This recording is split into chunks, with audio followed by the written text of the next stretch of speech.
Hello guys, क्या हाल है आप लोगों के।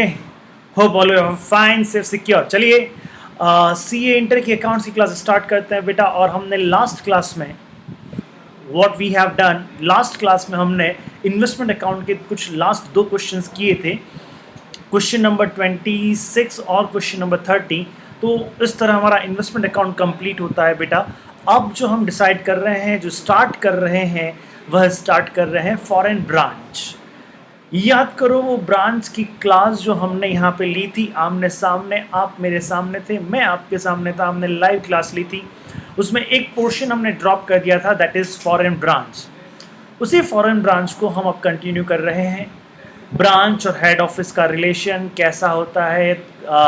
हमने ब्रांच को इनिशियल पोर्शंस में, इफ़ यू रिमेंबर, ब्रांच को हमने दो पोर्शन में डिवाइड किया था, inland branch and outside branch. तो आज हम इनलैंड ब्रांच को तो हम डिस्कस कर चुके हैं कि इसमें डिपेंडेंट ब्रांच होती है, इंडिपेंडेंट ब्रांच होती है, उसके क्या मेथड्स होते हैं, किस तरह से इनकॉर्पोरेशन किया जाता है, वो सारी बातें तो हमने की। अब जो हम बात कर रहे हैं बेटा, वो फॉरेन ब्रांच की बात कर रहे हैं। अच्छा दोस्त, ब्रांच चाहे कहीं भी हो, ब्रांच चाहे कहीं भी हो, चाहे फॉरेन में ब्रांच हो या इंडिया में ब्रांच हो या एक सेम कंट्री में ब्रांच हो, at the end of day branch के जितने भी फाइनेंशियल्स होते हैं, ब्रांच का जितने भी फाइनेंशियल ट्रांजैक्शंस होते हैं, ब्रांच का जितना भी फाइनेंशियल रिजल्ट होता है, वह सारा का सारा रिजल्ट हमें कहाँ पे इनकॉर्पोरेट करना पड़ता है, वह सारा का सारा रिजल्ट हमें हेड ऑफिस की बुक्स में इनकॉर्पोरेट करना होता है। Hope you understood. तो अब यहाँ अल्टीमेटली हम वही काम करेंगे यार। अल्टीमेटली जो ब्रांच का रिजल्ट होगा ना, जो ब्रांच के फाइनेंशियल्स होंगे, जो ब्रांच के बैलेंसेस होंगे, जो भी उसके एसेट्स हैं, जो भी उसकी लायबिलिटीज है, जो भी उसके रेवेन्यू आइटम्स हैं, उनके बैलेंसेस को हम क्या करते हैं, उनके बैलेंसेस को हम हेड ऑफिस की बुक्स में रिकॉर्ड करते हैं। और हेड ऑफिस की बुक्स में इनफैक्ट मैं कहूँ इनकॉर्पोरेट करते हैं। तो यहाँ भी हमको ये करना पड़ेगा। तो सबसे पहले हम बात करें फॉरेन ब्रांच होता क्या है। सिंपल सी बात है, फॉरेन ब्रांच का मतलब क्या होता है, जब आपका हेड ऑफिस और आपकी ब्रांच दो अलग अलग देशों में है, आपका हेड ऑफिस और आपका ब्रांच दो अलग अलग कंट्रीज में है, तो उस ब्रांच को क्या कहेंगे, हम फॉरेन ब्रांच कहेंगे। और अगर मैं बात कहूं जहां पे हेड ऑफिस सिचुएटेड होता है, उस कंट्री को बोलते हैं हम रिपोर्टिंग कंट्री। क्या बोलते हैं, रिपोर्टिंग कंट्री। तो अगर आपकी ब्रांच डिफरेंट कंट्री में है in other than reporting country, तो वह ब्रांच क्या कहलाती है, फॉरेन ब्रांच कहलाती है। समझ में आ गई बात। यानी एक तरह से कहें, रिपोर्टिंग कंट्री कहूँ या हेड ऑफिस जहाँ पे होता है, जिस कंट्री में हेड ऑफिस होता है, उसको हम होम कंट्री भी कह सकते हैं। अगर आपकी ब्रांच आउटसाइड होम कंट्री है तो वह फॉरेन ब्रांच कहलाती है। समझ में आ गई बात। तो इसका मतलब क्या हो गया, फॉरेन ब्रांच का मतलब क्या है, a branch outside the home country, a branch outside the home country in which head office is situated is known as a foreign branch।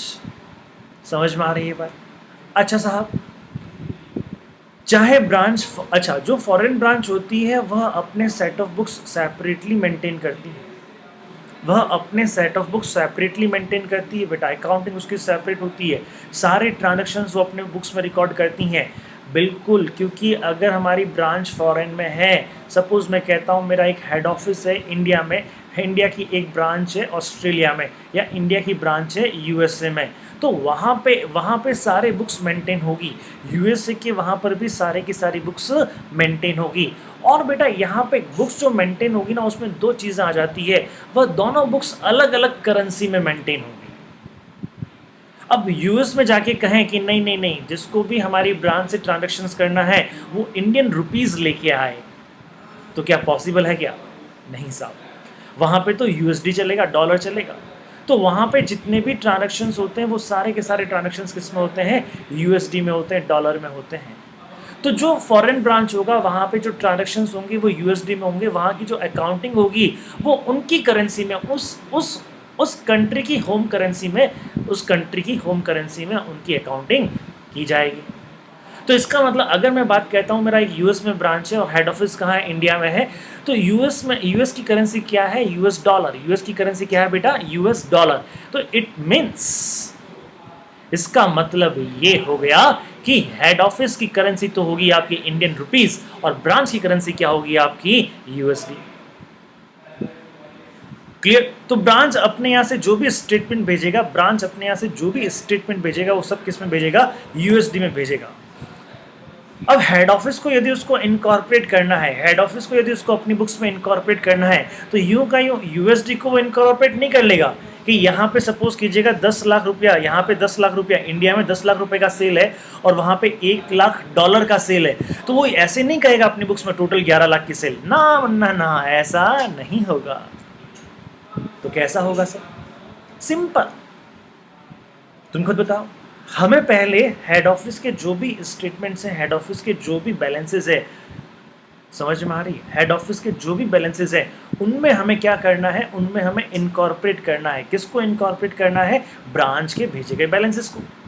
तो ब्रांच के भेजे गए बैलेंसेस को इनकॉर्पोरेट करना है, तो ऐसी कंडीशन में क्या होगा? सबसे पहले हम ये देखेंगे ब्रांच जो भी बैलेंसेस सेंड कर रहा है वह अपनी करेंसी में सेंड कर रहा है। ब्रांच जो भी बैलेंसेस सेंड कर रहा है वह अपनी करेंसी में सेंड कर रहा है। यूएस का ब्रांच यूएसडी में अपने बैलेंसेस सेंड करेगा, तो हेड ऑफिस को अपनी बुक्स में उसको इनकॉर्पोरेट करने से पहले उसको इंडियन रुपीस में कन्वर्ट करना पड़ेगा, उसको इंडियन रुपीस में कन्वर्ट करना पड़ेगा।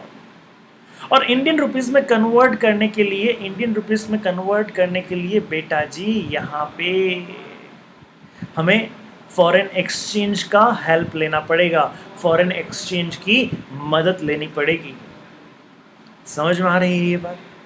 यस। तो अब मैं आपको बताऊं हमें क्या करना होगा। देखिए ब्रांच क्या करेगा? Branch at the end of the year they will send one statement called trial balance. वो अपना एक ट्रायल बैलेंस हेड ऑफिस को सेंड कर देंगे। ब्रांच अपना एक ट्रायल बैलेंस किसको सेंड कर देंगे? हेड ऑफिस को सेंड कर देंगे। हेड ऑफिस क्या करेगा? उस ट्रायल बैलेंस को किस में कन्वर्ट करेगा? सबसे पहले वह अपनी होम करेंसी में कन्वर्ट करेगा। देखिए ये भी हो सकता है कि हेड ऑफिस आपका यूएस में है और आपकी ब्रांच इंडिया में है। क्वेश्चन ऐसा भी आ सकता है। तो ऐसी सिचुएशन में क्या होगा? ऐसी सिचुएशन में ब्रांच का जो ट्रायल बैलेंस जाएगा वो किस में जाएगा? इंडियन रुपीस में जाएगा। किस में जाएगा? इंडियन रुपीस में जाएगा। और वो इंडियन रुपीस का ट्रायल बैलेंस किस में कन्वर्ट होगा? यूएसडी में कन्वर्ट होगा, बिकॉज रिपोर्टिंग होम करेंसी कौन सी है? यूएसडी है। तो क्वेश्चन में हमको यह फोकस करना पड़ेगा, यह ध्यान देना पड़ेगा कि हेड ऑफिस कहाँ है। ज़रूरी नहीं है कि हेड ऑफिस हमेशा इंडिया में ही होगा और ऐसा ही क्वेश्चन आएगा। ये भी हेड ऑफिस बाहर भी हो सकता है। हाँ जी बेटा, एक बार हो रखा है। एक बार सीए आईपीसीसी में क्या पूछा गया? सीए आईपीसीसी में पूछा गया हेड ऑफिस कहाँ है उसका? हेड ऑफिस यूएस में था और ब्रांच इंडिया में थी। और दनादन काफ़ी लोगों ने बगैर देखे उसको रुपीज़ में कन्वर्ट कर दिया, यानी यूएसडी के ट्रायल बैलेंस को रुपीज़ में कन्वर्ट कर दिया। दे दनादन मारो चेप। अरे बेटा, चेपने से पहले क्वेश्चन तो पढ़ लो कि क्वेश्चन पूछ क्या रहा है, क्वेश्चन में कौन कहाँ बैठा है। तो आपको यहाँ पे सबसे पहले इसमें ध्यान रखना है where is your branch and where is your head office. Head office की करेंसी को पहचानना है। पहचान कौन, पहचान कहाँ, पहचान कौन सी करेंसी। ओके। उसके बाद में क्या करना है? जो ब्रांच का ट्रायल बैलेंस है उसको वन बाय वन आइटम को उठाना है और उसको आहिस्ता आहिस्ता किस में कन्वर्ट करना है? आहिस्ता आहिस्ता उसको हेड ऑफिस की करेंसी में कन्वर्ट करना है। Hope you understood. चल, अब कन्वर्जन करने से पहले मैं आपको ये समझाऊं कि जो फॉरेन ऑपरेशंस होते हैं, फॉरेन ब्रांच के जो ऑपरेशंस होते हैं, उन ऑपरेशंस को हम दो कैटेगरी में डिवाइड कर सकते हैं। तो इसमें अगर मैं बात करूं, देखिए सपोज कीजिएगा हमने एक यूएस में अपनी एक ब्रांच ओपन करी और वहाँ पे हम जोधपुरी साड़ी और जोधपुरी साफा, जोधपुरी चुनरी, जोधपुरी जूती यानी जोधपुर हाउस के नाम से हमने एक वहाँ पे ब्रांच ओपन कर ली। और अच्छा सा हमने गेटअप लगाया, अच्छा सा एक मारवाड़ी ट्रेडिशनल गेटअप वहाँ पे लगाया और वो ब्रांच वहाँ पे हमने ओपन कर ली। और that is store which is exclusively for the Indian tradition dresses, Indian tradition dress material. और इनफैक्ट अगर मैं बात कहूँ तो हमारा जोधपुरी ड्रेस मटेरियल, स्पेशली जोधपुरी ड्रेस मटेरियल ही मिलता है वहाँ पे, और कुछ भी नहीं मिलता है। The exclusive showroom in USA for the Jodhpur dress material is there. और इस कंडीशन में क्या हो गया कि जो जोधपुर से, यहाँ से हम क्या भेज रहे हैं, यहाँ से हम साड़ियाँ भेज रहे हैं, यहाँ से हम बंदेज भेज रहे हैं, यहाँ से हम साफे भेज रहे हैं, यहाँ से हम जूतियाँ भेज रहे हैं, और वो सब ही वहाँ पे क्या हो रहा है, सेल हो रहा है। इसके अलावा कुछ भी नहीं होता। वो वहाँ पे अपनी लोकल जीन्स टॉप वगैरह कुछ भी नहीं लेते हैं। स्पेशली क्या है, स्पेशली वही एक्टिविटी परफॉर्म हो रही है जो एक्टिविटी कहाँ पे परफॉर्म होती है, जो एक्टिविटी हेड ऑफिस में परफॉर्म होती है, वही एक्टिविटी बेटा जी वहाँ पे ब्रांच में परफॉर्म हो रही है। No any other activity, only those activity will be performed which is performed in a head office.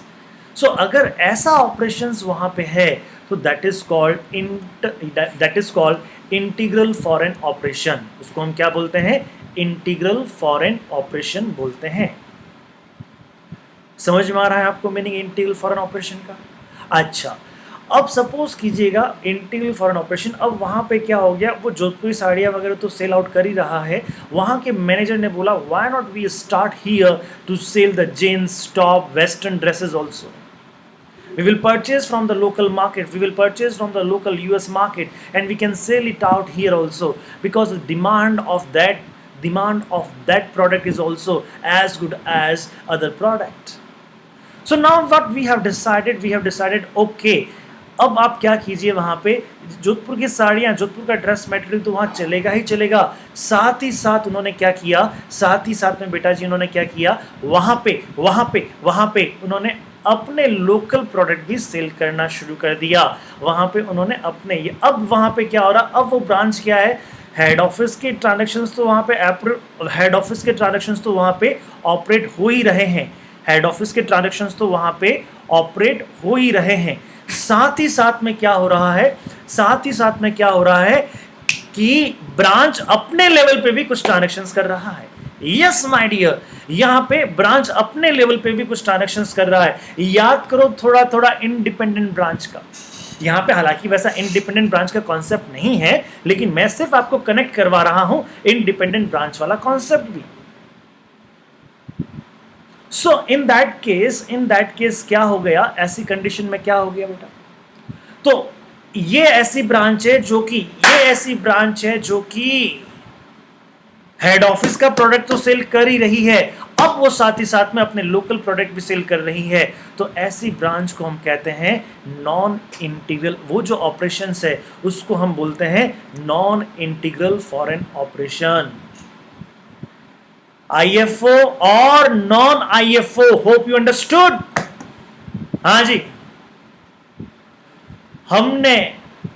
हमने तुम्हें तो अपने दिल में जगह दी ही, साथ में वहां की लोकल प्रोडक्ट को भी हमने अपनाया है। तो ऐसी ब्रांच को हम कहते हैं non integral foreign operation. Hope you understood. तो दो तरह के ऑपरेशंस होते हैं हमारे, इंटीग्रल फॉरेन ऑपरेशन और non integral foreign operation, IFO और एनआईएफओ। तो चलिए अब इसका अगर हम थ्योरी में पार्ट देखें तो थ्योरी में अगर हम समझते हैं कि meaning of the integral foreign operations क्या होता है। Foreign operations, a foreign operation the activity of which are an integral part of those of the reporting enterprise, यानी कि जो रिपोर्टिंग एंटरप्राइज होता है, जो हेड ऑफिस एंटरप्राइज होता है, उसकी जो एक्टिविटी होती है वही एक्टिविटी एक इंटीग्रल पार्ट होती है कहाँ पे, ब्रांच में। कुल मिला के क्या है, same activity is done at foreign branch as done at head office, is known as integral foreign operations. समझ में आ गया। मोर और लाइक एक डिपेंडेंट ब्रांच नहीं थी आपकी, हालांकि ऐसा यहाँ ध्यान रखना, मेरे वर्ड्स को कैच मत करना, डिपेंडेंट ब्रांच यहाँ पे ऐसा वर्ड नहीं होता, बट मोर और लाइक इट्स लाइक द, मोर और लाइक कैसा है, डिपेंडेंट ब्रांच की तरह ही है, ठीक है, it is like the dependent branch की तरह ही ये चीज़ है साहब। ओके, अच्छा, उसके बाद में नॉन इंटीग्रल का मतलब क्या होता है, मीनिंग क्या है नॉन इंटीग्रल का मतलब क्या होता है कि जो आपका इंटीग्रल ऑपरेशन नहीं है वो आपका क्या है, नॉन इंटीग्रल ऑपरेशन है। तो होता क्या है वो मैंने आपको समझा दिया, लेकिन थ्योरी में लिखते कैसे हैं, a foreign operation that is not an integral part, not an integral part of the reporting enterprises is known as non integral foreign operation. समझ में आ रहा है बात, यानी हेड ऑफिस की एक्टिविटी, ये क्या कह रहे हैं, हेड ऑफिस की activity as well as branch own activity is also going on, दोनों की मिला के वहां पे एक्टिविटी चल रही है, मोर और लाइक इंडिपेंडेंट ब्रांच। हालांकि मेरा यहाँ पे कहने का मतलब, मैं सिर्फ आपको थोड़ा सा कनेक्ट कर रहा हूं, लेकिन यहाँ पे फॉरेन ब्रांच के अंदर डिपेंडेंट और इंडिपेंडेंट ब्रांच जैसा कोई भी मुद्दा नहीं होता है। यहाँ पे जो मुद्दा होता है वो होता है इंटीग्रल फॉरेन ऑपरेशन और नॉन इंटीग्रल फॉरेन ऑपरेशन। समझ में आ गया आपको ये चीज। चलिए, अब जैसा मैंने आपको बताया कि इसमें सबसे पहले हमको क्या करना पड़ता है, अच्छा इसको तो अलग अलग क्यों किया अभी हम बाद में डिस्कस करेंगे।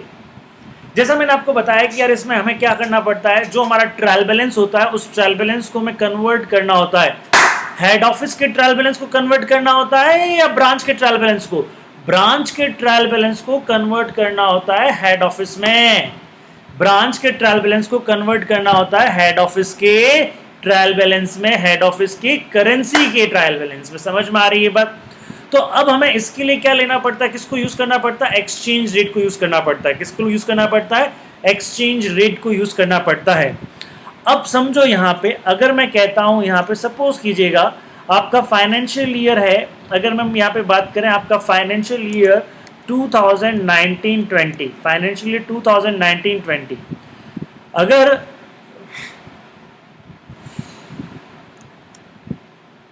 अगर आपको एक्सचेंज रेट दे रखी है एज ऑन, एक्सचेंज रेट दे रखी है आपको एज ऑन, एक्सचेंज रेट दे रखी है as on 1 April, as on 1 April की एक्सचेंज रेट दे रखी है, 1 अप्रैल 2019 का एक एक्सचेंज रेट आपको दे रखा है, that is I presume that the 78 rupees, 1 USD equal to the 78 rupees. हाँ जी, ये यूएसडी के इक्वलेंट है, 1 USD के इक्वलेंट है। समझ में आ रही है ये बात, 1 USD is equivalent to the 78 rupees.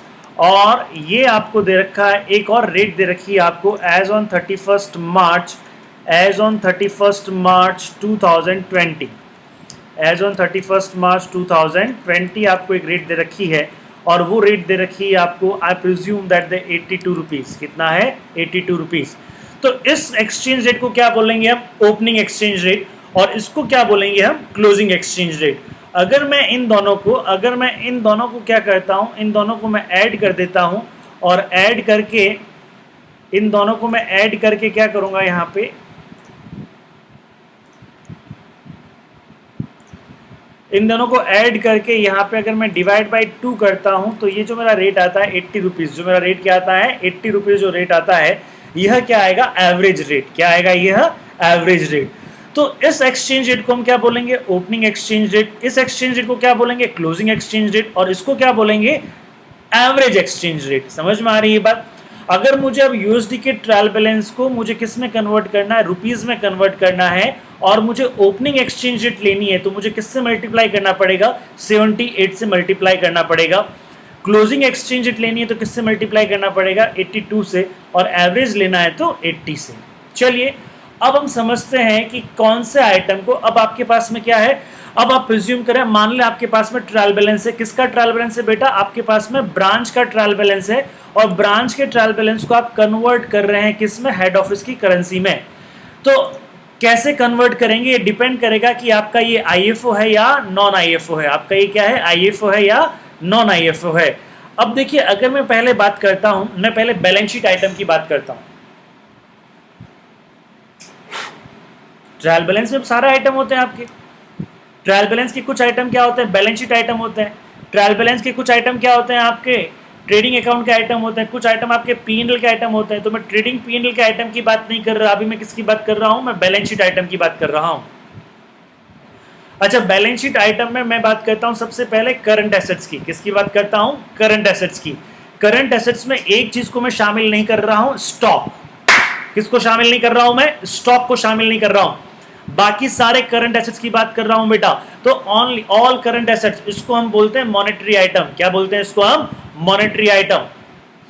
समझ में आ रहा है? तो ऑल मॉनेटरी आइटम्स, अगर मैं बात कहूं ऑल मॉनेटरी आइटम्स जो है, मॉनेटरी आइटम्स का मतलब थोड़ा और मैं बता दूं, मेरी एसेट्स और लायबिलिटीज का वह पोर्शन, मेरी एसेट्स और लायबिलिटीज का वह पोर्शन जो अल्टीमेटली किस में कन्वर्ट होता है, अल्टीमेटली मनी में कन्वर्ट होता है। लाइक डेटर्स, डेटर्स से क्या मिलेगा आपको, पैसा मिलेगा। क्रेडिटर्स क्या देना पड़ेगा, पैसा देना पड़ेगा। समझ में आ रही है बात? प्रीपेड एक्सपेंसेस, आपने किसी को एक्सपेंस पहले से पे कर दिए, अब या तो उसकी सर्विस मिलेगी और नहीं तो पैसा वापस आपको रिटर्न मिलेगा। अगर आपको ये चीज समझ में नहीं आती है तो आप इसको ऐसा समझें कि स्टॉक के अलावा करंट एसेट्स, स्टॉक के अलावा जो भी आपका क्या है करंट एसेट्स है, वो सारा का सारा क्या है आपका मॉनेटरी आइटम। समझ में आ गया? अरे जब हम कैश है तो कैश तो मॉनेटरी आइटम ही होता है मेरे भाई, कैश तो क्या होता है, मॉनेटरी आइटम ही होता है। क्लियर? एक तरह से क्या है ये करंट एसेट्स है, सीए करंट एसेट्स है। हाँ जी। तो अब अगर करंट एसेट्स है और अगर आपका, अब देखिए करंट एसेट्स है, हम क्या पढ़ रहे हैं, कौन सी एक्सचेंज रेट को लेते हुए हम इसको, किसके ट्रायल बैलेंस को, ब्रांच के ट्रायल बैलेंस को कौन सी एक्सचेंज रेट लेते हुए हम क्या करेंगे, मल्टीप्लाई करेंगे, कन्वर्ट करेंगे, किस में, इंडियन करेंसी में। किस में? अभी मैं यही मान रहा हूं मेरा हेड ऑफिस कहां पर है, इंडिया में है, और मेरी ब्रांच कहां पे है, बाहर है। तो अगर ये आईएफओ है आपका, इंटीग्रल फॉरेन ऑपरेशन है, अगर क्या है बेटा ये इंटीग्रल फॉरेन ऑपरेशन है, तो ये बैलेंस शीट में यानी ट्रायल बैलेंस में जितने भी यूएसडी में जितने भी फिगर दिखेंगे उन सबको हम कौन सी रेट से कन्वर्ट करेंगे, क्लोजिंग रेट से। क्लोजिंग रेट का मतलब क्या होता है, rate exchange rate given as on the 31st March, exchange rate given as on the 31st March. Closing rate को आपको इसको क्या करना है, क्लोजिंग रेट से इसको कन्वर्ट करना है अपने इंडियन रुपीज में। समझ में आ रही है बात? अच्छा, क्लियर है ये चीज? ओके। उसके बाद में मैं बात करता हूं नॉन मॉनेटरी आइटम्स की। अगेन मैं स्टॉक की बात नहीं करूंगा बिकॉज स्टॉक यहां पे बात नहीं करेंगे। नॉन मॉनेटरी आइटम्स का मतलब मैं बात करता हूं एक तरह से फिक्स एसेट्स। किसकी बात करता हूं मैं, फिक्स एसेट्स। अब यार फिक्स एसेट्स में क्या है, ये बड़ा मजेदार पॉइंट है यहां पे। फिक्स एसेट्स को सपोज आपको दिया हुआ है $10,000, एक एसेट्स दी हुई है, फिक्स एसेट्स दी हुई $10,000, एक मशीन लगाई हुई है, वहां पे प्रिंटिंग मशीन लगाई हुई है, ब्रांच में एक प्रिंटिंग मशीन लगाई हुई है $10,000, और आपके ट्रायल बैलेंस के अंदर $10,000 का बैलेंस आ रहा है। अब उस $10,000 को मुझे किस में कन्वर्ट करना है, रुपीज में कन्वर्ट करना है। तो इसके लिए मुझे कौन सी एक्सचेंज रेट लेनी पड़ेगी, क्या मुझे ओपनिंग एक्सचेंज रेट लेनी पड़ेगी, क्या मुझे क्लोजिंग एक्सचेंज रेट लेनी पड़ेगी, या एवरेज लेनी पड़ेगी? नहीं साहब, इसका जवाब है ये तीनों ही एक्सचेंज रेट यहां पे काम नहीं आएगी, ये तीनों ही एक्सचेंज रेट यहां पे काम नहीं आएगी। तो बेटा जी यहां पे कौन सी एक्सचेंज रेट काम आएगी, तो जो एक्सचेंज रेट काम आएगी वो होगा, आपने वह मशीन, आपने वह ब्रांच में जो एसेट्स है, आपने जो ब्रांच में जो एसेट्स है वो एसेट्स को आपने कब परचेज किया, वह एसेट्स को आपने कब परचेज किया, जिस दिन आपने उस ब्रांच की एसेट्स को परचेज किया था, जिस दिन आपने उस ब्रांच की एसेट्स को परचेज किया था उस दिन क्या एक्सचेंज रेट था, वह एक्सचेंज रेट काम आएगा फिक्स एसेट्स की वैल्यू को इंडियन रुपीस में या होम करेंसी में कन्वर्ट करने के लिए। Hope you understood that is. तो इसको क्या लिखते हैं, actual exchange rate as on the date of purchase of assets, actual exchange rate as on the date of assets. समझ में आया ये चीज? चलिए साहब, अब ये तो हो गया आपका नॉन मॉनेटरी आइटम यानी फिक्स एसेट्स आपका हो गया, और ये हो गया आपका अगर मैं कहूं मॉनेटरी आइटम यानी करंट एसेट्स आपका हो गया। अच्छा, इसमें अभी स्टॉक की बात नहीं की हमने, इसमें अभी हमने स्टॉक की बात नहीं की है, क्लोजिंग स्टॉक की बात नहीं की है। तो क्लोजिंग स्टॉक की अब मैं बात कह लूं पहले। क्लोजिंग स्टॉक की बात कहें तो क्लोजिंग स्टॉक क्या होता है भैया, क्लोजिंग स्टॉक। अब क्लोजिंग स्टॉक में क्या होगा, क्लोजिंग स्टॉक की बात करें तो क्लोजिंग स्टॉक में भी क्या होता है, जिस दिन आपने वह स्टॉक परचेज किया, यानी आईएफओ में जिस दिन आपने स्टॉक परचेज किया उस दिन उसका क्या एक्सचेंज रेट था, ये मिलना बहुत मुश्किल होता है बेटा, ये वाला चीज मिलना बड़ा मुश्किल होता है। Actual exchange rate as on date of purchase of stock, क्योंकि ये तो बहुत बड़ा बात हो जाएगा। फिक्स एसेट तो क्या है, कभी कभार परचेज होता है तो फिर भी हम नोट कर लेते हैं, स्टॉक तो यार रोज ही परचेज करते रहते हैं, डेली रूटीन का काम है हमारा स्टॉक को परचेज करना। तो बेटा ऐसी कंडीशन में क्या होगा, actual exchange rate as on date of purchase of stock, ये थोड़ा डिफिकल्ट टास्क हो जाता है, इसलिए क्या लेते हैं, हाँ जी, इसलिए हम क्या लेते हैं, वो हमारा थोड़ा सा मुश्किल टास्क हो जाता है, अपना एक्चुअल एक्सचेंज रेट को पता करना थोड़ा सा मुश्किल टास्क हो जाता है बेटा, इसलिए हम लेते हैं क्लोजिंग रेट। क्या लेते हैं, क्लोजिंग रेट। क्लोजिंग स्टॉक को कन्वर्ट करना है तो किस रेट से, क्लोजिंग रेट से। अच्छा, ये सारी चीजें हम कब पढ़ रहे हैं, ये सारी चीजें पढ़ रहे हैं जब हमारा जो फॉरेन ऑपरेशन है कैसा है, इंटीग्रेटेड फॉरेन ऑपरेशन है। कैसा है बेटा जी, इंटीग्रेटेड फॉरेन ऑपरेशन है। तो ये क्लोजिंग रेट यहां पे आएगा। होप यू अंडरस्टूड, समझ में आया बेटा ये। चलिए, अच्छा अब एक चीज बताइए, फिक्स एसेट से रिलेटेड एक और आइटम होता है, बैलेंस शीट में नहीं होता, हालांकि बैलेंस शीट में भी आता है, लेकिन फिर भी एक और आइटम होता है। कौन सा होता है, yes you are right, depreciation. कौन सा आइटम होता है, डेप्रिसिएशन। तो डेप्रिसिएशन को भी हम क्या कहते हैं, डेप्रिसिएशन को भी हम क्या करते हैं, डेप्रिसिएशन को अभी एक्सचेंज रेट जो होता है वही एक्सचेंज रेट होता है जो कि एसेट्स का एक्सचेंज रेट होता है। मींस जिस एसेट्स का डेप्रिसिएशन का फॉरेन अमाउंट हमको इंडियन अमाउंट में, या जिस एसेट्स का डेप्रिसिएशन का फॉरेन अमाउंट हमको होम करेंसी में कन्वर्ट करना है, वह एसेट्स आपने कब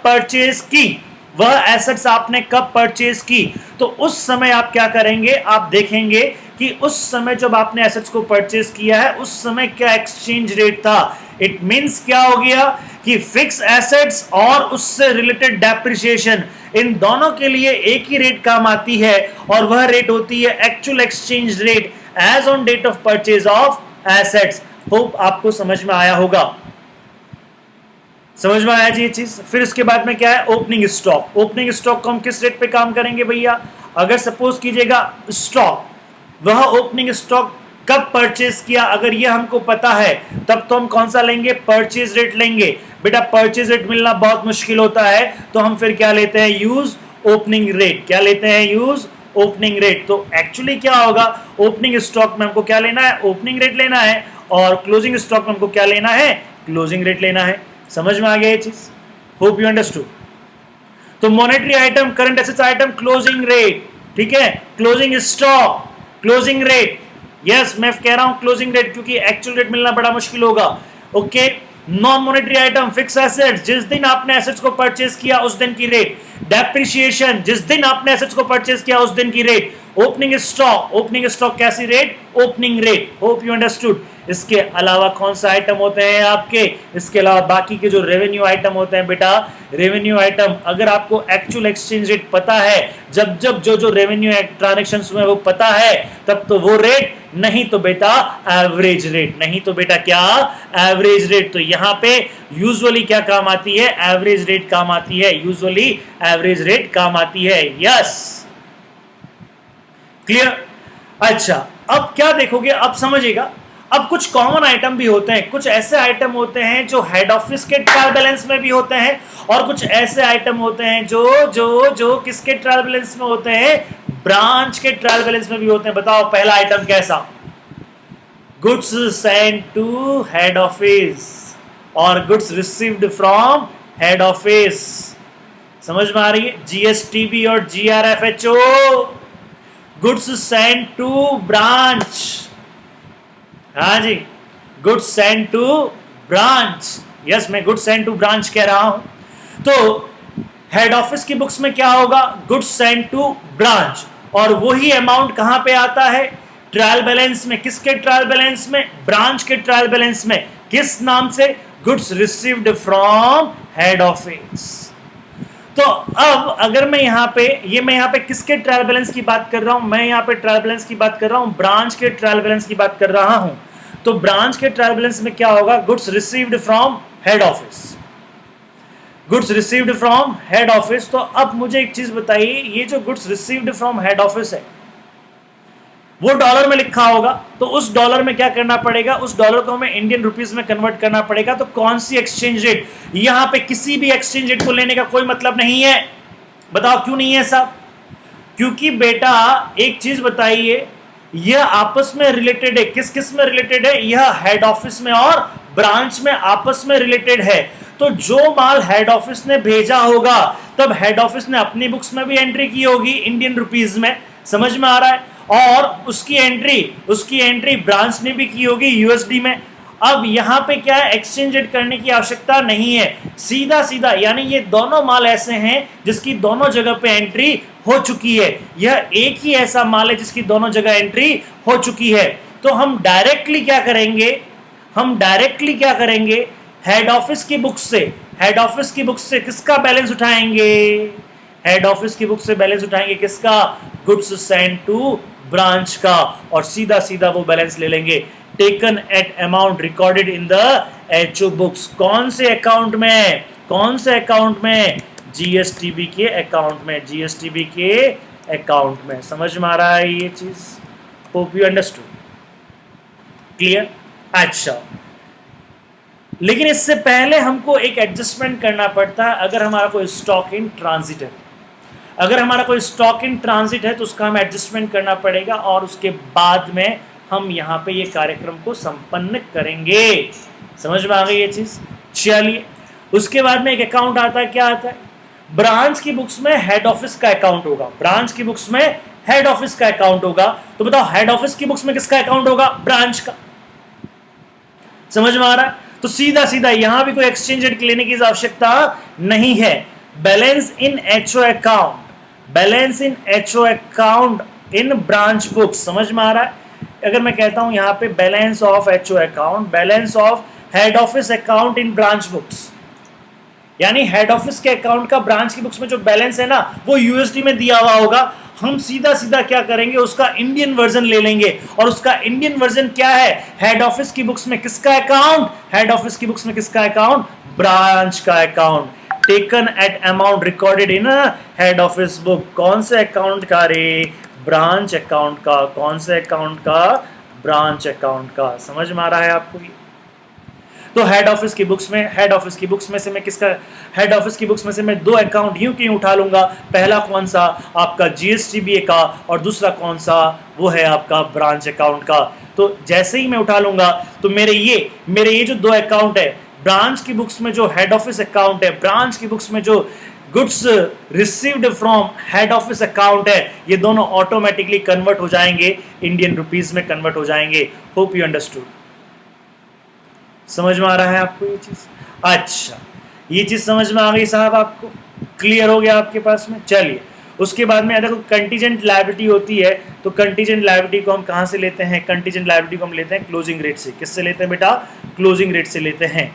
ये सारी बातें कब करते हैं, ये सारी बातें जब हमारा क्या है, वो ऑपरेशन इंटीग्रल फॉरेन ऑपरेशन है, जब हमारा क्या है, इंटीग्रल फॉरेन ऑपरेशन है। समझ में आ रहा है।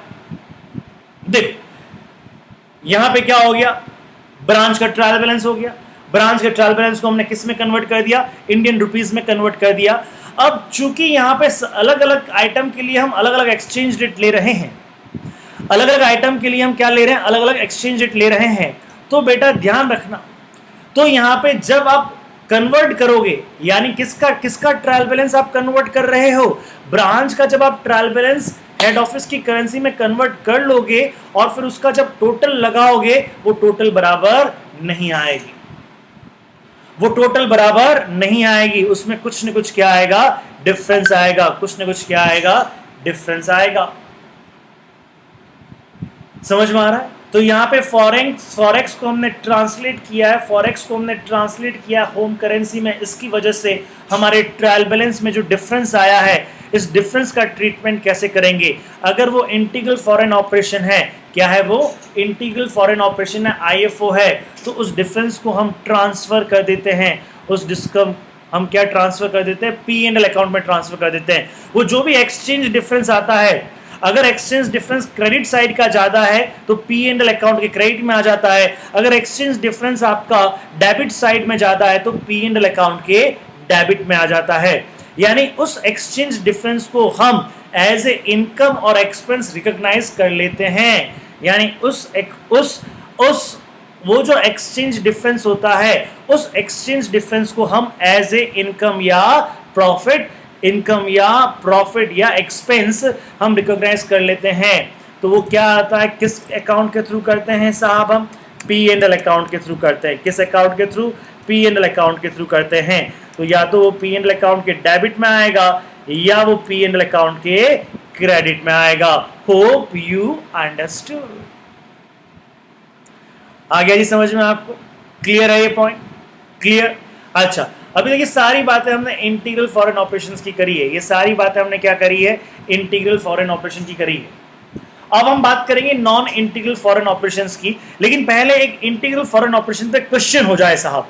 एक इंटीग्रल फॉरेन ऑपरेशन पे क्वेश्चंस करते हैं साहब। ये देखिए यहां पे लिया, Tulsian limited and Indian company has a branch in New York. तो ये कौन सी कंपनी है साहब? इंडियन कंपनी है। कौन सी कंपनी है? Indian company. अच्छा, इंडियन कंपनी है, इनकी ब्रांच कहां पे है? यूएसए में है, न्यूयॉर्क में ब्रांच है साहब। कहां है ब्रांच? न्यूयॉर्क में ब्रांच है साहब। The trial balance of the branch as at 31st March 2018 is as follows। क्या क्या है आपके पास में? पहला पॉइंट क्या है? Fix assets. फिक्स एसेट्स का डेबिट बैलेंस। ये सारे बैलेंसेस किस में दिए हुए हैं? यूएसडी में दिए हुए हैं। सारे बैलेंसेस किस में दिए हुए हैं? यूएसडी में दिए हुए हैं। फिक्स एसेट्स है, ओपनिंग स्टॉक है, परचेज सेल्स है, जीएस। हाँ जी, goods received from, goods send from head office नहीं है, ये क्या है? Goods received from head office होगा। हाँ जी, goods received from head office carries inward branch expenses, head office account, sundry debtors, creditors, cash at bank, total ये आपको दिया हुआ है। एक्सपेंसेस आउटस्टैंडिंग, यानी ये आपकी एक तरह से लायबिलिटी है, मॉनेटरी आइटम है। एक्सपेंसेस आउटस्टैंडिंग कितना है आपका? 400। डेप्रिसिएशन कितना चार्ज करना है आपको? 10% के हिसाब से डेप्रिसिएशन आपको चार्ज करना है। Head office send the goods to branch, rupees कितना? 15,80,000। यानी हेड ऑफिस की बुक्स में जो गुड्स सेंड टू ब्रांच है उसका बैलेंस कितना है बेटा? जीएसटीबी का बैलेंस कितना है? 15,80,000। The head office shown an amount of rupees 20,50,000 due from branch. यानी हेड ऑफिस की बुक्स में ब्रांच का कितना बैलेंस है मेरे बच्चे? ब्रांच का बैलेंस है 20,50,000। समझ में आ रहा है आपको क्वेश्चन? हाँ जी। क्लोजिंग स्टॉक आपको डॉलर में दिया हुआ है। देवर नो ट्रांजिट आइटम, कोई भी आपका गुड्स इन ट्रांजिट और कैश इन ट्रांजिट नहीं है। आपको कौन से ईयर का ट्रायल बैलेंस दिया हुआ है? ये 31 मार्च 2018 यानी ईयर एंड 17-18 का ट्रायल बैलेंस दिया हुआ है। एक्सचेंज रेट की बात करें तो एक्सचेंज रेट क्या दे रखा है आपका? On 1 April 2016 when the fix assets were purchase, यानी ये जो फिक्स एसेट्स है, ऊपर जो फिक्स एसेट्स दे रखी है वो आपने कब परचेज किया? 1 अप्रैल 2016 को परचेज किया है। और उस दिन एक्सचेंज रेट डॉलर की क्या थी? उस दिन एक्सचेंज रेट डॉलर की थी कितनी आपकी? 43। तो this is the exchange rate as on the date of purchase of fix assets. उसके बाद में क्या है आपका? ये on 1 April 2017 the rate was ₹47 per USD. ये आपका क्या है? Opening exchange rate. ये क्या है बेटा आपका? Opening exchange rate. और ये आपको दिया हुआ है क्लोजिंग एक्सचेंज रेट 50 रुपीज। तो ओपनिंग और क्लोजिंग इन दोनों को ऐड करते हैं, डिवाइड बाय 2 करते हैं तो आपका एवरेज आ जाता है। लेकिन ध्यान रहे, अगर क्वेश्चन में एवरेज रेट दे रखी है, दे रखी है तो हमको दिमाग नहीं लगाने का है, हमको इनको प्लस करके डिवाइड बाय 2 नहीं करने का है। जो क्वेश्चन में एवरेज रेट दे रखी है उसी को हम यूज करेंगे। ये क्वेश्चन में एवरेज रेट दे रखी है, हम इसी को यूज करेंगे। तो आपको यहां पे 4 रेट दे रखी है बेटा, आपको यहां पे 4 रेट दे रखी है। Exchange rate as on the date of assets purchase, exchange rate as on the date of assets purchase, opening exchange rate, closing exchange rate और एवरेज एक्सचेंज रेट। ये आपको एक्सचेंज रेट दे रखी है, कुछ आपको एडिशनल इंफॉर्मेशन दे रखा है और इसकी हेल्प से बेटा जी आपको क्या करना है? यह जो ब्रांच का ट्रायल बैलेंस है, मेरे बच्चे, इसको किस में कन्वर्ट करना है? यस, इसको होम करेंसी में कन्वर्ट करना है। और होम करेंसी कौन सी है? यहां पे इंडियन रुपीज है। यहां पे होम करेंसी कौन सी है मेरे बच्चे? इंडियन रुपीज है। तो यहां पे हम क्या करेंगे? यहां पे हम, यस आपने सही समझा। अब हमको ये काम करना होगा, सबसे पहले हमें ये सीखना होगा इस ट्रायल बैलेंस को किस में कन्वर्ट करना है। यस, हमें इस ट्रायल बैलेंस को इंडियन रुपीज में कन्वर्ट करना है। ओके, चलिए अभी सीखते हैं ये ट्रायल बैलेंस को कैसे कन्वर्ट किया जाता है। तो ये चेक करें कैसे इसको कन्वर्ट किया जाता है। और इसके लिए सबसे पहले देखिएगा हमने क्या किया, पर्टिकुलर्स, ये हमने एक कॉलम बना दिए हैं, आपको भी बनाने पड़ेंगे। ये क्या है, पर्टिकुलर्स है, डेबिट क्रेडिट यूएस कार्ड है, यानी कि ये क्या है, अभी जो ओरिजिनल फिगर है उसके बाद में कन्वर्जन रेट हम यहाँ पे डालेंगे और उसको मल्टीप्लाई करेंगे तो डेबिट आ जाएगा, उसको मल्टीप्लाई करेंगे तो क्रेडिट आ जाएगा। चेक करें, सबसे पहले हम चेक करें क्या है हमारे पास में, देखिएगा सबसे पहले क्या था अपने पास में, फिक्स एसेट्स। क्या था बेटा, फिक्स एसेट्स। अब ये जो फिक्स एसेट्स है, फिक्स एसेट्स मुझे बताओ, फिक्स एसेट्स का क्या था आपका 46080, यही है ना आपका फिक्स एसेट्स। सर हमारा फिक्स एसेट्स तो 51,200 है, तो 46020 कैसे हो गया सर? अभी बताते हैं बच्चा, अभी बताते हैं। देखो इसके अंदर क्या करना पड़ेगा, आपको ये एडिशनल एडजस्टमेंट्स दे रखे हैं आपको ये एडिशनल एडजस्टमेंट्स दे रखे हैं। इन एडिशनल एडजस्टमेंट का भी आपको पूर्ण रूप से क्या करना पड़ेगा, पालन करना पड़ेगा। इन एडिशनल एक्सपेंसेस को भी आपको पूर्ण रूप से क्या करना पड़ेगा, पालन करना पड़ेगा। तो अगर मैं यहाँ पे बात कहता हूँ फिक्स एसेट्स कितना था आपका 51,200, कितना था बेटा 51,200। तो 51,200 में से हमें कितना लेस करना था, 10% डेप्रिसिएशन लेस करना था। तो 5120 हमने डेप्रिसिएशन लेस किया, तो उसके बाद में आपका यहाँ पे क्या चीज़ आ गया, उसके बाद में यहाँ पे आपका ये आ गया 46080। देखिए दो तरीके से क्वेश्चंस को किया जा सकता है, या तो अगर सपोज कीजिएगा आपको क्या किया गया यहाँ पे, required assuming the branch is an integral operation of the Indian company. हाँ जी, calculate the difference in the exchange in the accounting treatment, आपको AS11 का अकाउंटिंग ट्रीटमेंट आपको शो करना है। AS11 का अकाउंटिंग ट्रीटमेंट का मतलब क्या है, वो जो डिफरेंस आ रहा है उस डिफरेंस को हम कहाँ पे शो करेंगे, वो जो डिफरेंस आ रहा है उस डिफरेंस को हम कहाँ पे शो करेंगे। तो अब अगर मैं बात कहूँ यहाँ पे, ये जो फिक्स एसेट्स है आपकी, फिक्स एसेट्स में से हमने क्या किया, जो ग्रॉस अमाउंट है 51,200 रुपीज़ जो है आपका, उसमें से हमने कितना लेस कर दिया, उसमें से हमने 5120 हमने लेस कर दिया, तो आपका अमाउंट कितना आ गया 46080। बताओ साहब, फिक्स एसेट्स को हम कौन सी रेट से कन्वर्ट करते हैं, फिक्स एसेट्स को हम कौन सी रेट से कन्वर्ट करें। Date of purchase of fix assets 1 April 2016 को क्या रेट थी, 43 रुपीज़। क्या रेट थी, 43 रुपीज़। तो इसको किससे कन्वर्ट करेंगे हम, 43 रुपीज़ से कन्वर्ट करेंगे और इसको मल्टीप्लाई करते हैं तो हमारे पास में कितना आता है, दैट इज़ 19,081 सॉरी 19,81,440। इससे रिलेटेड जस्ट जो हमारे पास में क्या है, डेप्रिसिएशन है। डेप्रिसिएशन कितना, डेप्रिसिएशन 5120, वो भी कौन सी रेट, 43 की रेट। और क्या है आपका 2,20,160, ये आपको समझ में आ गया होगा। अब देखिए उसके बाद में क्या दे रखा है आपको, ओपनिंग स्टॉक। क्या दे रखा है बेटा आपको, ओपनिंग स्टॉक। तो ओपनिंग स्टॉक को किस रेट पे, ओपनिंग स्टॉक कितना दे रखा है, 22,400 आपको दे रखा है। कौन सी रेट, ओपनिंग रेट। कौन सी रेट, ओपनिंग रेट दे रखा है आपको, ओपनिंग रेट 47। तो ये ओपनिंग स्टॉक आपका ओपनिंग रेट से आ गया और इसको हमने यहाँ से मल्टीप्लाई कर दिया, तो 10,52,800 this is your opening stock will be converted into the Indian rupees by applying opening rate. समझ में आ रहा है चीज। परचेज, नेक्स्ट क्या है आपका, परचेज। परचेज कैसा आइटम था आपका, रेवेन्यू आइटम। कैसा आइटम था आपका, रेवेन्यू आइटम। और अगर अदर रेवेन्यू आइटम की बात करता हूं तो एक्चुअल एक्सचेंज रेट या फिर एवरेज रेट। तो हम यहाँ पे क्या ले लेंगे, एवरेज रेट ले लेंगे। हम क्या ले लेंगे बेटा, एवरेज रेट कितनी अपनी 45। एवरेज रेट कितनी अपनी 45। इसको मल्टीप्लाई करते तो कितना आता है 43,20,000। 43,20,000 होप यू अंडरस्टूड। ये रहा आपका एवरेज रेट 45। इस 45 को आपने मल्टीप्लाई किया किससे, 96,000 से मल्टीप्लाई किया तो आपका ये चीज़ आ गया। उसके बाद में क्या है आपका, सेल्स रहेगा। सेल्स कितना है बेटा आपका, अगर मैं बात कहूँ तो सेल्स डेबिट में नहीं क्रेडिट में आता है।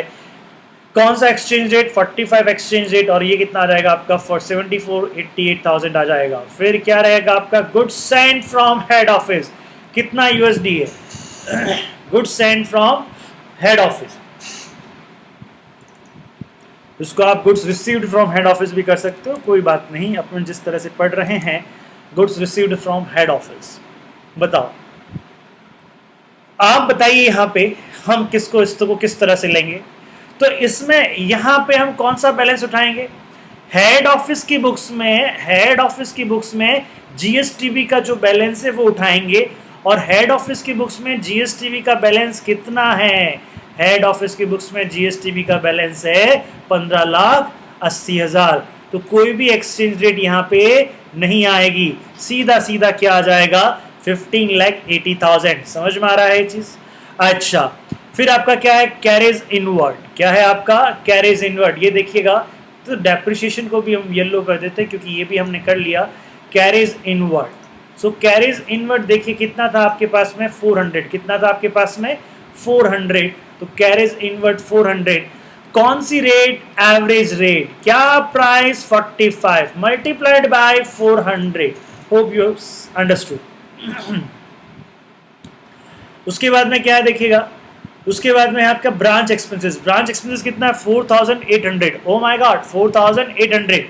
अच्छा, यहाँ पे एक्सपेंसेस आउटस्टैंडिंग भी है, तो टोटल यानी ये आप समझिएगा, ये जो हम ट्रायल बैलेंस बना रहे हैं उस ट्रायल बैलेंस में इन सब का भी इंपैक्ट देना है। ट्रायल बैलेंस के अंदर इन सब का भी क्या देना है? इंपैक्ट देना है। तो जो आउटस्टैंडिंग एक्सपेंसेस है 400, वो इसमें क्या हो जाएंगे? ऐड हो जाएंगे, क्योंकि हमारी आउटस्टैंडिंग एक्सपेंसेस की एंट्री क्या होती है? आउटस्टैंडिंग एक्सपेंसेस की एंट्री होती है हमारी क्या? Expense account, debit to outstanding expenses. तो अब ब्रांच एक्सपेंसेस जो हम लिखेंगे वह 4,800 प्लस 400 लिखेंगे। तो यहाँ पे अगर मैं बात कहता हूँ मेरा ब्रांच एक्सपेंस कितना आएगा? 4,800 प्लस 400। ब्रांच एक्सपेंसेस को कौन सी रेट से? 45 की रेट से। ये कितना आ जाएगा? दैट इज ये आ जाएगा मेरा आपका 2,34,000। समझ में आ गया? तो यानी एक और आउटस्टैंडिंग एक्सपेंसेस मेरे पास में आ गया, और आउटस्टैंडिंग एक्सपेंसेस कितना है भैया? 400 है। इसको कौन सी रेट से? मॉनेटरी आइटम कौन सी रेट से? करंट लायबिलिटीज कौन सी रेट से? क्लोजिंग रेट से। कौन सी रेट से? क्लोजिंग रेट से। और क्लोजिंग रेट कौन सी है आपकी? That is on 31 March the rate was आपका 50 rupees per dollar. Hope you understood. आपका 50 रुपीज पर डॉलर यहाँ पे आ गया, और 50 को मल्टीप्लाई करते तो 20,000 आ गया। आपका एक क्वेश्चन होगा, क्या क्वेश्चन होगा वो? कि सर हमने यहां पे 400 किया, हमने यहां पे 400 ब्रांच के एक्सपेंसेस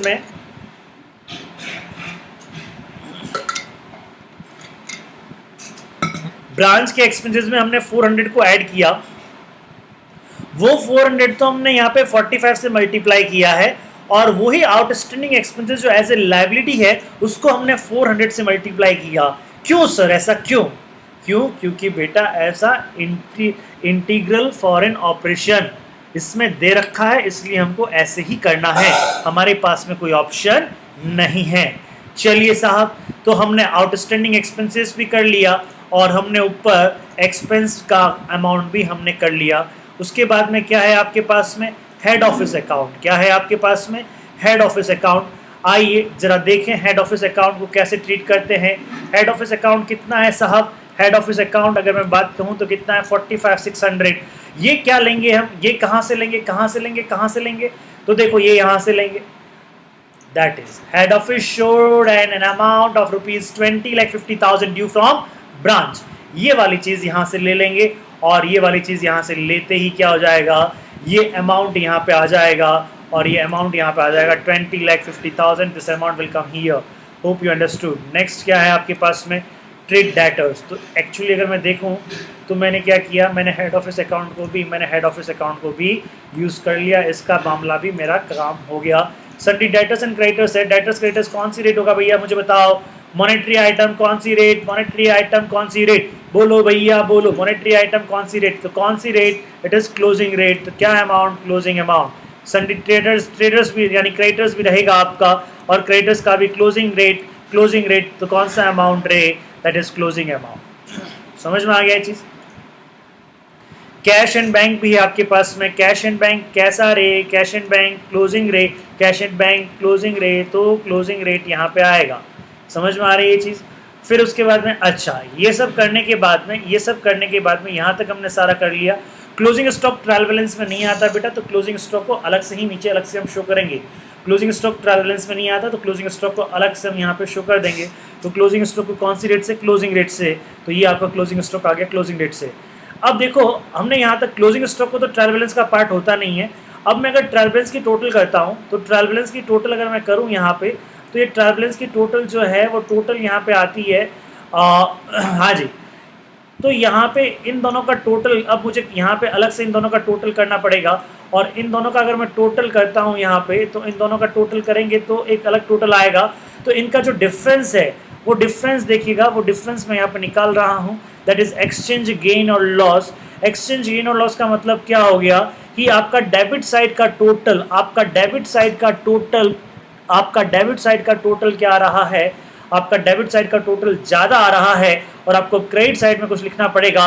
तो क्रेडिट साइड में कुछ लिखना पड़ेगा, इसका मतलब क्या हो गया, इनकम की साइड में लिखना पड़ेगा। तो ये इसको मैं क्या बोलता हूँ, इसको मैं बोलता हूँ बेटा क्या, that is exchange gain. Hope you understood. तो ये एक्सचेंज गेन आपका 1 लाख, आप क्या करना, एक काम करना, मेरा यहाँ भी ये सिस्टम चालू नहीं हो रहा है, इसकी टोटल करना और इसकी टोटल करना, इन दोनों का डिफरेंस निकालना, और डिफरेंस कितना आएगा 1,08,400। इस तरह इसको हम बोलते हैं एक्सचेंज गेन। अगर क्रेडिट साइड में लिखना पड़ता है तो हमारे लिए एक्सचेंज गेन है, और डेबिट साइड में लिखना पड़ता है तो हमारे लिए क्या है, एक्सचेंज लॉस है। और इस तरह हमने यहाँ पे क्या कर दिया, एक टोटल लगा दिया हमने यहाँ पे। हाँ जी, अरे अरे अरे अरे गलत गलत गलत, ये टोटल तो यहाँ पे लगेगी साहब, ये टोटल यहाँ पे लगेगी।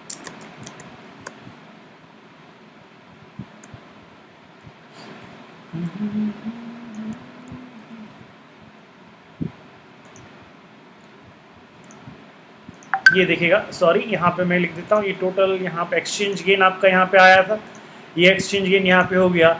और इस तरह आपका बैलेंस शीट का टोटल, यानी कि एक तरह से बैलेंस शीट का तो नहीं कह सकता मैं, बट ट्रायल बैलेंस का टोटल यहाँ पे लग जाएगा, और वो टोटल आपका आ गया है, this is your total trial balance का टोटल। और इस तरह ट्रायल बैलेंस को कन्वर्ट करते हैं, इस तरह ट्रायल बैलेंस को कन्वर्ट करते हैं, किस में कन्वर्ट करते हैं, इंडियन रुपीज़ में कन्वर्ट करते हैं। Hope you understood. इस एक्सचेंज गेन का क्या करेंगे, P&L अकाउंट में दिखाएंगे साहब। The difference between the debit and credit after conversion, it will be shown in the P&L account। तो इसको P&L account में दिखाया जाएगा। This will be shown in the P&L account. Accounting treatment of difference in exchange. Difference in exchange rupees this much will be credited to statement of P&L account. Hope you understood. और इस तरह से आपका ये non integral operation को छोड़कर जो आपका इंटीग्रल और ऑपरेशन है, आईएफओ है, आईएफओ को कैसे यूज़ करना है, आईएफओ को किस तरह से, आईएफओ का अगर सपोज कीजिएगा आपके पास में सिचुएशन आता है तो उसके ट्रायल बैलेंस को हम किस तरह से कन्वर्ट करेंगे वो मैंने आपको बता दिया। तो आज फॉरेन ब्रांच में इतना ही। Thank you.